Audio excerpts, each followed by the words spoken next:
So welcome to another episode of Women Petpreneurs Podcast with your host, Maria Hetem. So my guest today is Maria Hetem. Am I pronouncing that correctly? It's Hetem, but that's okay. Okay, no. Yeah. You know, I don't like my name being misspelled, being mispronounced. So anyway, thank you for taking time out of your day to be here. I appreciate it. Thank you for having me, Mary. I'm really excited to be here. All right, so let's start off with, how did you get involved in the pet industry? Well, it started way back. I thought I would be a veterinarian when I was a kid, and I got into working for veterinarians, and from there I became a vet tech. I went to college and majored in biology and minored in art. But after about a year of that, I decided college was just not really for me. I couldn't keep my grades up, but the chemistry was a little bit beyond my scope. But I came back from that and I went back to vet teching, where I managed a veterinary hospital. And I really liked that. When it came time for raises and promotions, I got a little bit left behind and I started thinking about, is this really going to afford me the kind of lifestyle wages that I'm looking for, long term. And I started looking around at dog grooming, and it really was a natural for me because of the artistic side of things. And once I started with that, I just really loved it so much. I didn't have to see the things I saw at the veterinarian, the bad side, the sad side, the animals that needed to be put down. It was really more about the joyful side, taking care of the dogs and making their owners so happy when they saw them looking all cute and smelling nice. So I just really took to it, and it felt like a natural for me. Okay, yeah, you know what? I started out in the same direction, thought I would be a veterinarian. That did not work out, but I actually liked chemistry. I needed more background information. I just didn't have enough from high school. I should have pursued it. I'm sure I would have done well with that as too. You know what? I look back now and think that was not what I wanted to do. For the same reason, you know what? I did not want to put down, I didn't want to put down animals. I just, that whole part of it, it's hard enough when it is your own personal animals. Imagine just having to have to do that. And here's Pooh Bear. Hi, Pooh Bear. Aw, Snuggles. But he hears something. So it's like, I will not be contained. But anyway, I just think that I was cut out for that part of the pet industry. So, and here we are. I don't know if you can hear, but there's a big storm behind me happening at the moment. So if you hear thunder and lightning in the background, that's what's going on. So where are you located? I'm in New Jersey, about central north. All right, but it's rain, it's not snow anymore, right? Not snow anymore. It's been, some days are, mornings are 30, 40, and evenings during the day was actually almost 90 yesterday, which is unusual for April. Yes. Having some weird weather. So we didn't have much of a winter either. Yeah, we didn't have much of a winter here either. But we're still, that whole 30 degrees-ish somewhere in there at night. And it's just a little bit too cold at this point to like put my plants out and stuff. Yeah. And you know what? I want to get going on that. I know. The nice days make me want to get out there in the garden, get some flowers going. All right. So you went into grooming. So how did you learn grooming? I went to a dog grooming school that was local enough to me. And I took their course, and it kind of came easy for me because I had the animal rapport and the handling of animals. So really I was learning more about the clippers. I think the first dog I ever groomed, honestly, he took me all day to groom because you're so like, oh my God, don't want to make a mistake and things like that. But eventually I got the knack of it, and found the handling of the dogs very easy, or easier for me, even some of the ones that were a little bit more difficult. I think, just like I said, because I had the background for it. But just about the time that I finished my course with them, they were changing hands, and my teacher actually was purchasing the school. So she had me manage the school. After I graduated, I mean, I probably still wasn't like looking back on pictures of my grooming then. I'm like a little bit, whoa, horrified. But as far as dog grooming school goes, you don't know what you don't know. And when you graduate school, well, you think you know it all, and you don't realize you just begun your trip. But she did put me in charge of teaching and managing students and bits and pieces of the school and scheduling appointments. So that gave me a good background right there with kind of managing the business, working the front desk, and hands-on with the students. And I really enjoyed that part. Um, Teaching them, and actually I learned a lot myself by fixing mistakes and oopsies that happened with scissors and hair. We had to like blend.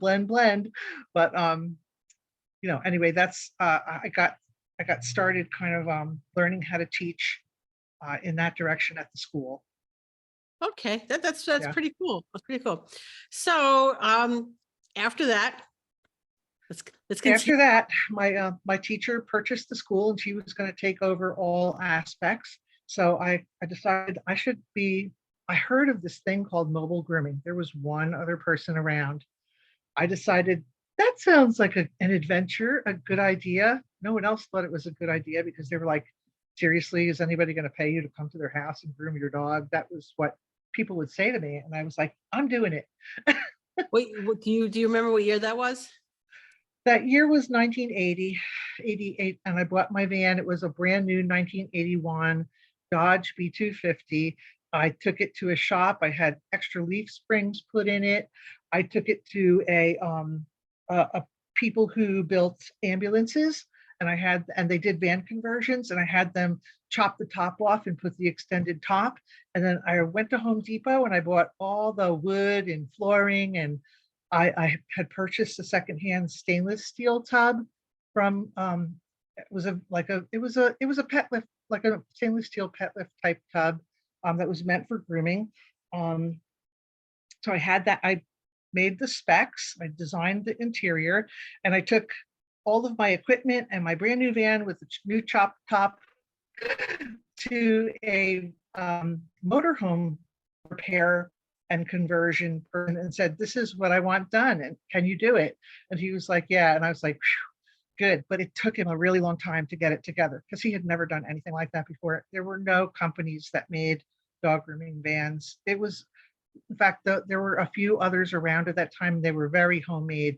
And I mean, by that, I mean, it could have been like a 55-gallon drum holding water with a little slop sink in the back and just kind of rigmarolled around with batteries, and you would plug into extension cords and things like that. My van was pretty state of the art. It was all put together. I plugged in with an electrical cord. Everything was like it was custom made, like a custom made van of the 70s would have been, I didn't have, the little things hanging from the windows, but you know what I mean? It was very No fuzzy professionally dice? done. It was, No fuzzy dice? I didn't have any fuzzy dice, but it was very professionally done. It was finished looking. You opened the door, and it had finished walls. It had a little shelving around it. It had a shelf front and back where I could keep my shampoos. I did have a house air conditioner hanging off the back before I converted to the other Pullman module that fit in the roof that was both heat and air, and I had propane. But aside from that, I had landline electricity. There was no generator. If there wasn't even any of the other system that's in there, but I had a marine battery that ran my water pump and a few other things electrically, and then I had propane. A big propane tank was mounted underneath the van. I used to have to go to the propane and have them fill it up. So You know what? I find that amazing. Okay. Because I went mobile in 2002, but at that time there were like conversion companies. right. So always like point to that. That's what I want. That's what I got. And didn't have to do Yeah. with any of that. So anyway, I think that that's really fascinating that you were mobile in 1980 before it was a deal. So, Yeah. hats There were off just to a few you. of us around. There was just a few of us around. I look back at that and feel like I was like a pioneer woman. you know, Well, yeah, honestly, you were. yeah. So, so kudos to you. So, and how long were Thanks. you did you do mobile grooming? I was mobile about 20, 22 years. I decided I wanted to kind of come in from the cold, and I found a little house in a very commercial but residential area. And I decided to gut that house and make it into a dog grooming salon with an apartment above. And I sort of overlapped the mobile grooming while the house was under construction, because there again, too, Miss DIYer, we were with family and friends pulling the walls down and putting them in, green bags and having somebody haul them away and then putting up sheetrock. And we built it all.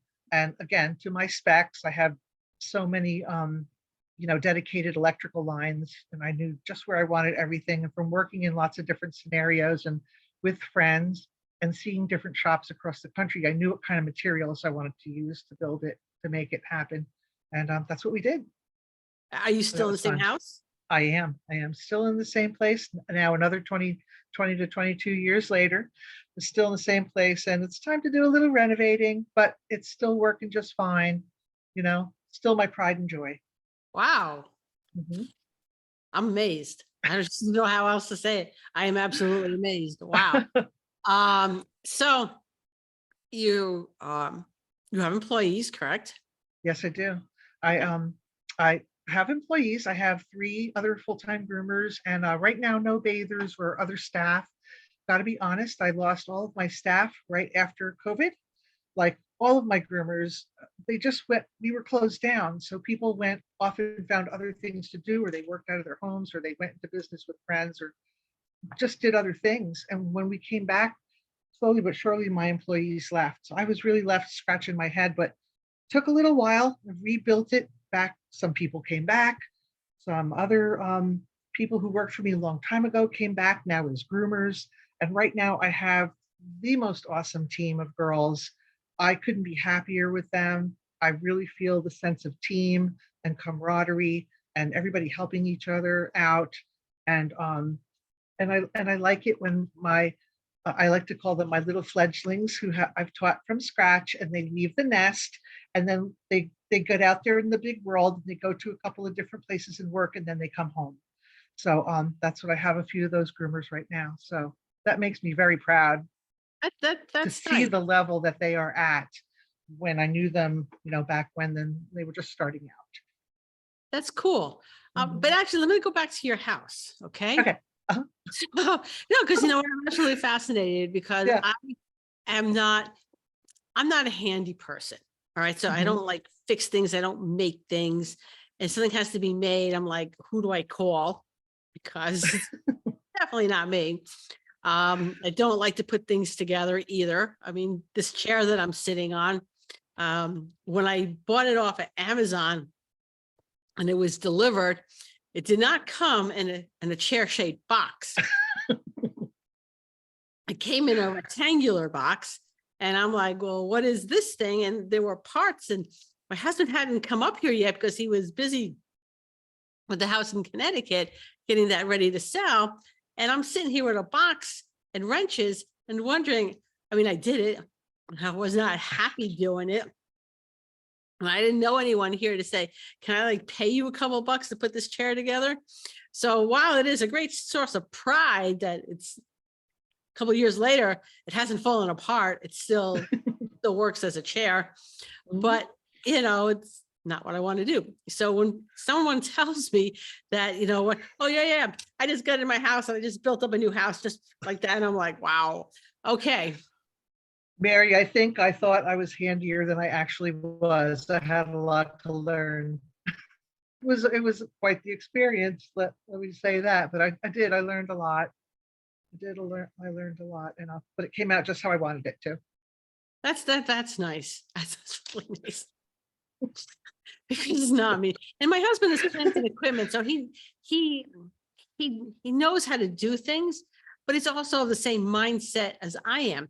You know what? Now he's in his 60s. He's like, I ain't doing anything. Now we hire. But the house that we bought in Connecticut, we used to call them Moore isms. Guy's last name was Moore. And we Mhm, always knew when he did a repair. Okay. mhm, Plus we had this three-way light. So there was, You walked in the front of the house, it was a raised ranch, so you had the light switch right there. And then you went upstairs, there was a light switch there. You went down the other half and there was a light switch there. They all three connected. In order to turn on the lights, those switches had to be in the exact correct order for them to actually turn on. Okay. Uh-huh. So I could just remember my husband having the three outlets out, cursing up a storm, trying to get them to work properly. And he's like, what else? Been there.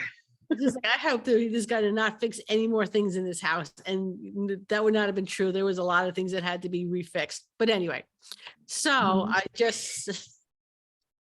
so what do you think was the hardest part, do you think, of putting your house together then? Uh, it was unexpected. It took me a lot longer to do it than I had originally thought it would. It was quite an expensive undertaking after all. And that part I chalked that up to just being a part of doing business. The house is, I have the title. I do not pay a rent that goes to somebody that I'll never see. So I believed in myself for the fact of it being real estate, that I would, if it never stayed a dog grooming business when I was all done, it was still a commercial residential building that pretty much everything was new in, roof, water heaters, things like that. Like there's dual water heaters and there's enough hot water for a family of 40, 40 dogs, you know. But anyway, I think that was the hardest challenge, was that it took much longer than I expected. So there were days that were very difficult. I thankfully had a very good friend who lived right up the street who also did dog grooming out of her home. But I worked out of her location for a while and out of my van plugged into my own location. And then when we were finally opened up, she came down to my location and I let her use a space in my salon while she completely knocked down her house and redid it. But her husband really knew what he was doing. That's the kind of work he does. So I did have some really great help. That was, again, thankfully, I had some really great guidance. And my dad was always pretty handy, and my family, the guys were pretty handy. And I got a lot of help from my family. So I wouldn't have been able to do it without family and friends that were willing to help me. Well, I mean, that brings up two things: having a really good support network, right? Mhm. I mean, and sometimes we're fortunate that we have within our own family a good support network, but sometimes people don't have that.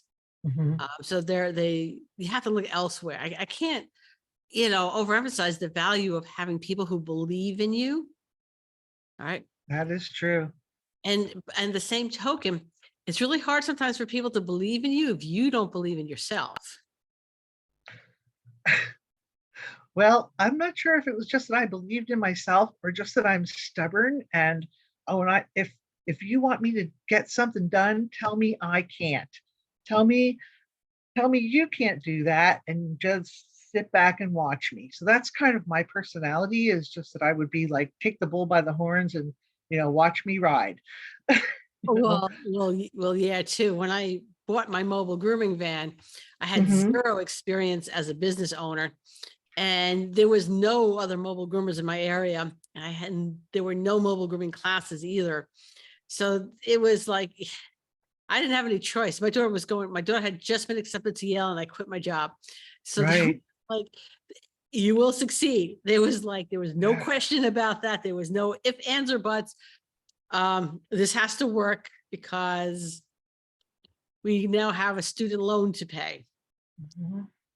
And one of the biggest challenges I found in business across the board for me, especially once I now had employees, you go from being that technical person who knows how to do the job. Now all of a sudden you've got to wear different hats. You're the boss. You have to learn how to do taxes. You have to learn how to do all the admin stuff. And you're kind of like, I didn't sign up for that. I want to groom dogs. That's where I want to be. So it learning all the other parts of doing business was and still remains challenging because things change all the time. And even though I've been at this career for a very long time, I try my best to keep on the cutting edge of what's going on. Like, I don't want to be stale and I don't want to be obsolete. I want to learn. There's new information all the time. So I consider myself really a professional student when it comes to learning things from, there's so many people have so much information and so many good mentors out there. Oh, no, that's Yeah. absolute. Um, even in addition to okay, one of the things I love about positive educational training, the summit membership that I have, Mhm. is that means that every month I take the summits myself. All right. So So for much me, great info. I know there's so much Yeah. information that, you know what, that is one of the perks for me as that business owner. All right. Is to get that 10 hours of grooming education every single month. And then on top of it, everything else. I mean, because you just, like I said, everything changes all the time. I mean, I know when we first started, our bookkeeping was basically, if there was software, it was a glorified Excel sheet. Yes. I Uh-huh. hate Excel sheets to this day. It's like, do not send me something on an Excel sheet because I am not even going to open it. I don't want to know about them.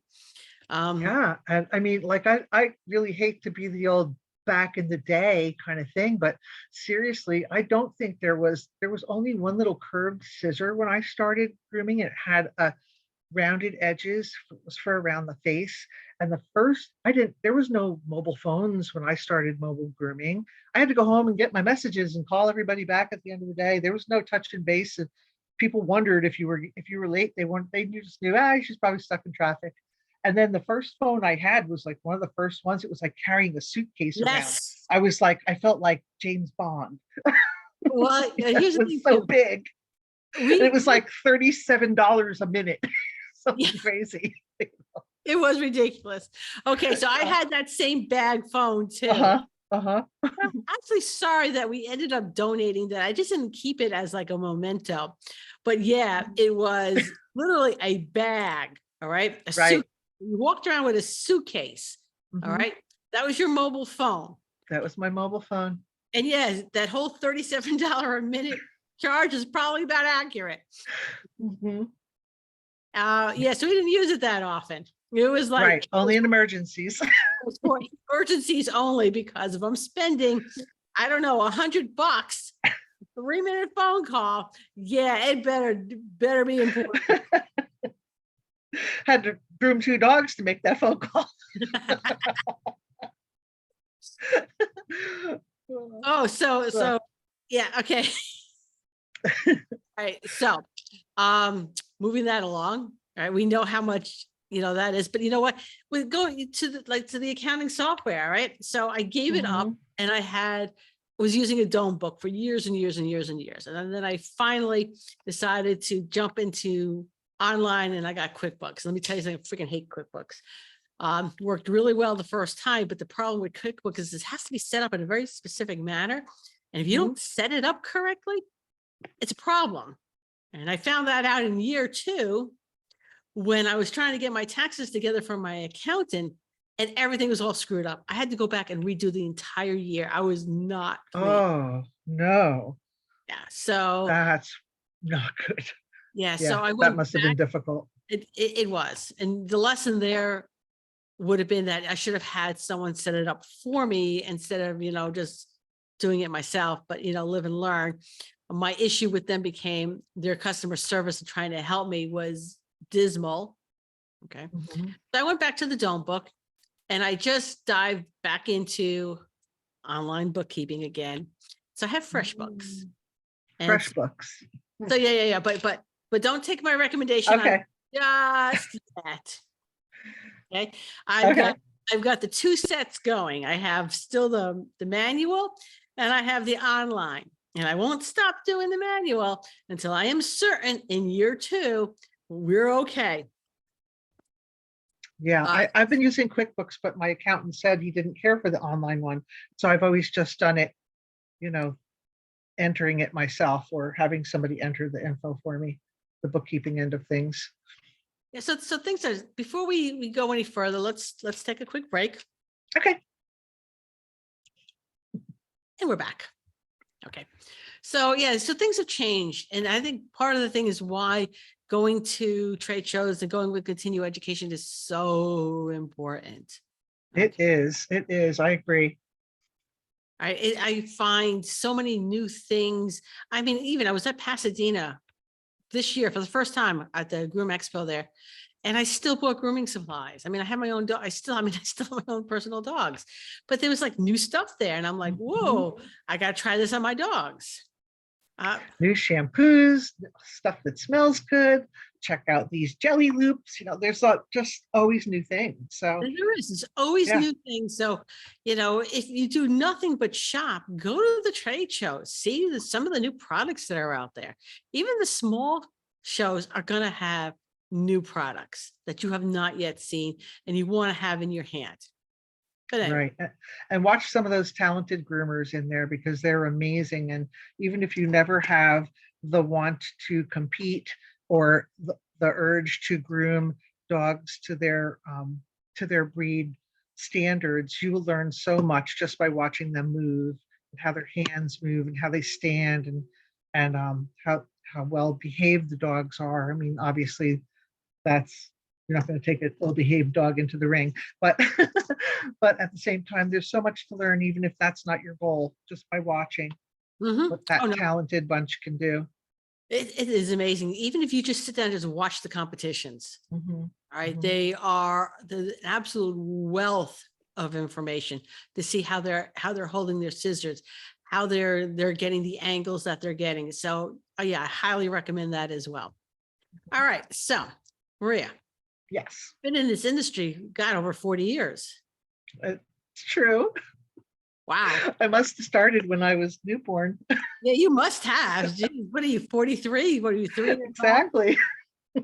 Geez, started doing mobile grooming before you had a license. You're old enough.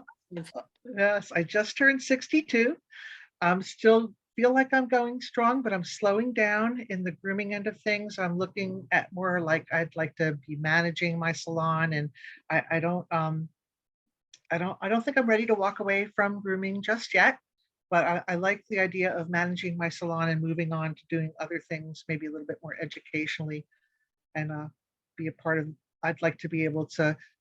I have a lot of knowledge, and I'd like to be able to share that with the up and coming generations that are to follow.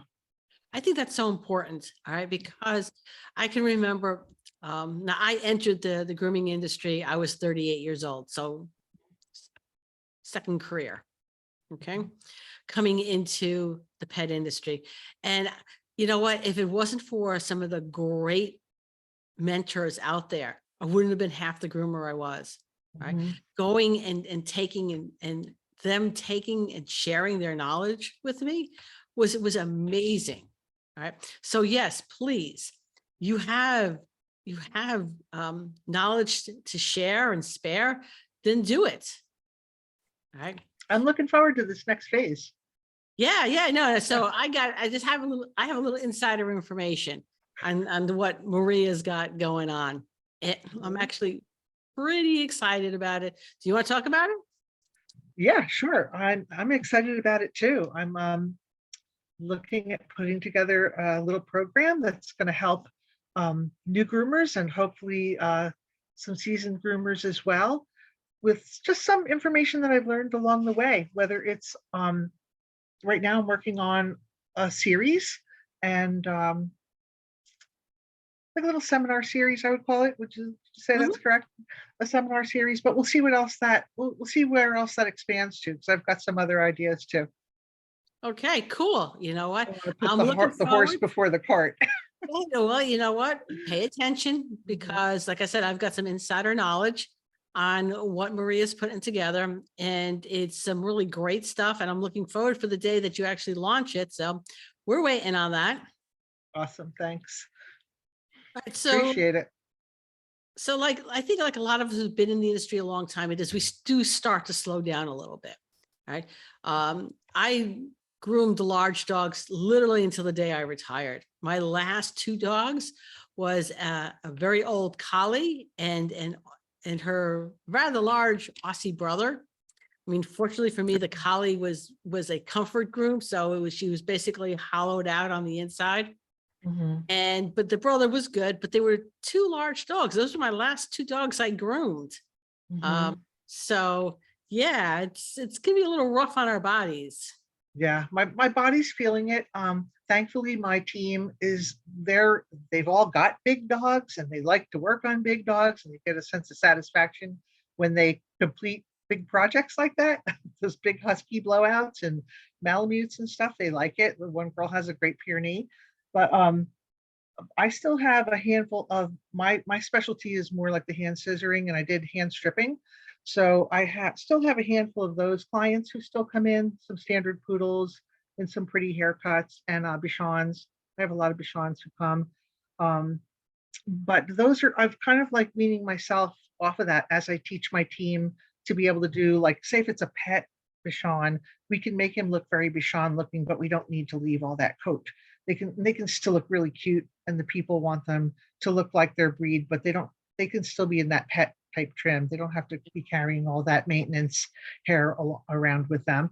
And then I have, like a couple of like I haven't got a show Kerry Blue and but I'm kind of phasing out of it myself, you know. Like I said, I really want to like to manage it and watch the numbers happen when Yes. they happen and make sure that they're happening and things like that. Make sure that my girls are paid well and like to send them to little seminars and things like that and do what I can to be a decent boss, the kind of boss I would have liked to have had, you know.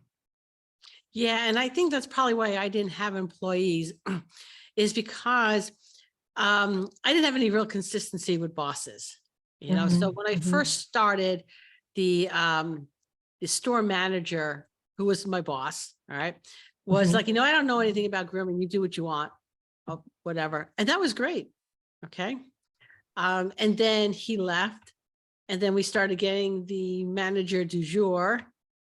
And then eventually it just became a difficult place to work because mhm, there was no mhm, consistency with the managing styles.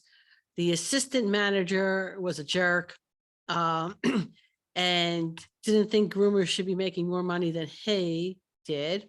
mhm. So there was a little bit of issue there. But you know what? I just didn't think I didn't have like a role model, I guess.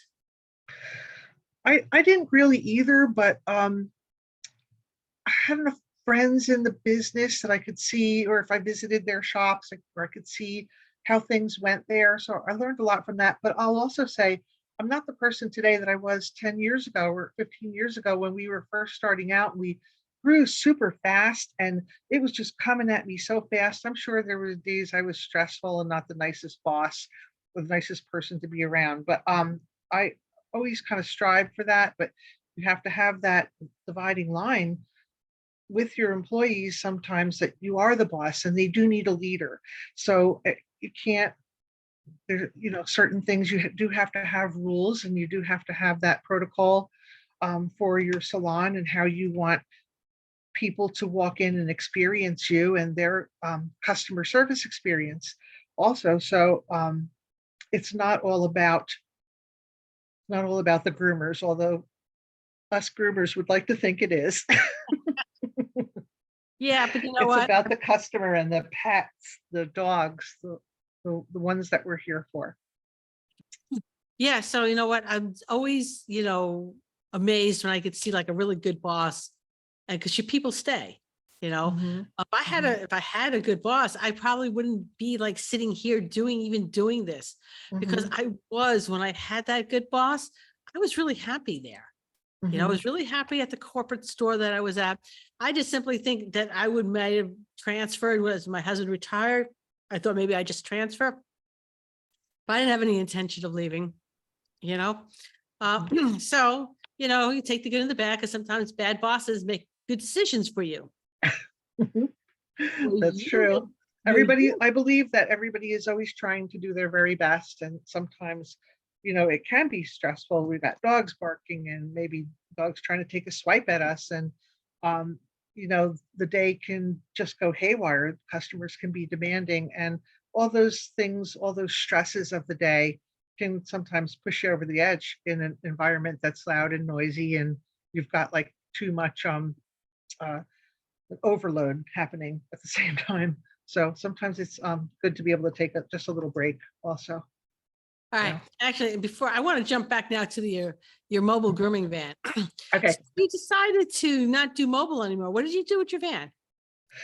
I kept it outside of the salon for a while and used it as we were making transition. And then it didn't run well anymore. Unfortunately, I should have taken all the parts and pieces from inside of it, but it was sitting in my yard. And one day somebody approached me and said, "Hey, you want to sell that van? I'll give you $200." And I was like, "Here you go."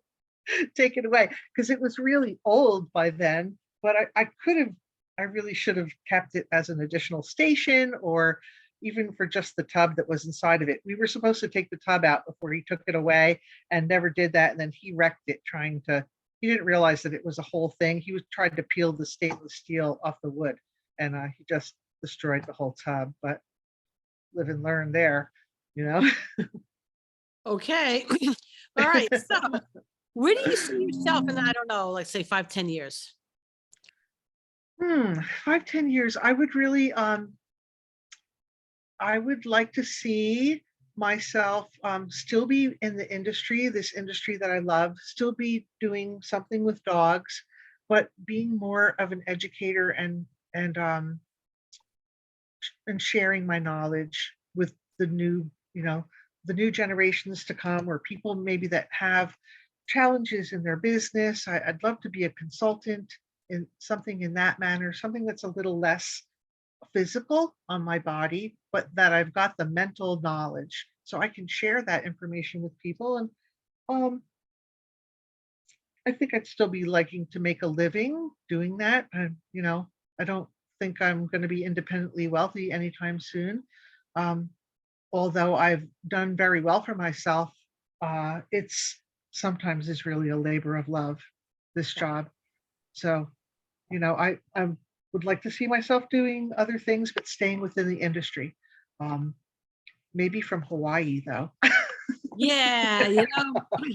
All right. So I really love where I am right now, but I think one of the things I would like to do is possibly get a motorhome so that I can kind of travel around a little bit. I was thinking of that, Mary. We You could get a convoy going. We can get a convoy going, yes. And maybe, hit a location, teach a pet first aid class, travel around and go someplace else, teach a first aid class, something along those lines. I don't know yet. But I've got a couple of other ladies who are looking at doing the same thing, some within this industry and some that aren't. But I think I don't know if it's a wave of the future or where we're going, but I'm looking at that idea too. It's looking tasty. Yeah, it is. It's looking very tasty. Yeah. So what advice would you give to new groomers? Learn as much as you can. Never stop learning. Try different things. Especially if you're having a rough day or have got a dog who's really trying on the table, just put it aside and walk away for a little while and then come back to it later. Maybe if the dog is difficult for you to work on that particular dog, try to figure out what's going on with them. And try not to be too frustrated, and don't overwork yourself. Take care of yourself. Wear a mask when you're drying dogs and grinding toenails. Wear ear protection so you won't be deaf and going ha ha ha all the time when you're in your 60s. Wear eye protection so that your eyes don't look like miniature porcupines, and take care of your lungs. You don't want to wind up with groomer's lung. Just take care of yourself. Give yourself some rest. Eat well. Eat lunch. Take a break and eat some lunch and drink your water and all those things. Like, take care of yourself. Take care of yourself, because you want to have good health. You don't want to burn out and physically fall apart either. So I think that's the best really I've got for you, is take care of you, love yourself. Cool. Okay. So you know what, Maria, thank you so much for taking time out of your day to be here. I do appreciate it. Thank you, Mary. I've had a wonderful time talking with you, and I really appreciate you having me on. My pleasure. Okay. And so everyone join us next week when I interview someone else making a difference in the pet industry. Thanks.